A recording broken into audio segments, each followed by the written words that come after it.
Guys आजको यस भिडियोमा हामी नेपालको टप 5 हन्टेड प्लेसेसहरुको नाम जान्नेछौँ। हुन त नेपालमा यस्ता थुप्रै हन्टेड प्लेसेसहरु छन्, तर ती सबै मध्ये मैले टप 5 को सूची बनाएर तपाईहरुको अगाडि लिएर आएको छु। यी यस्ता हन्टेड प्लेसेसहरु हुन् जहाँ रातिको टाइममा मान्छे जान भन्दा अगाडि 1000 चोटी सोच्ने गर्छन्। नम्बर 5 मा रहेको छ नारायणहिटी दरबार।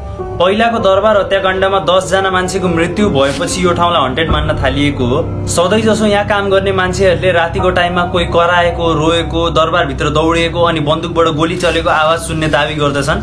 नम्बर 4 मा रहेको छ माउन्ट एभरेस्ट। आजसम्म माउन्ट एभरेस्टमा चढ्न जाने क्लाइम्बर्सहरु मध्ये अहिलेसम्म 300 जनाको डेड बडी अझै पनि माउन्ट एभरेस्टमै छ र अहिले पनि जति पनि क्लाइम्बर्सहरु माउन्ट एभरेस्टमा चढ्न जान्छन् उनीहरूले आफूसँग प्यारानर्मल एक्टिभिटी भएको दावी गर्दछन् र क्लाइम्बर्सहरुले माउन्ट एभरेस्टमा आत्मा देखेको कुरा पनि विभिन्न आर्टिकलहरुमा मेन्सन गरेका छन्। नम्बर 3 मा रहेको छ देवघाट।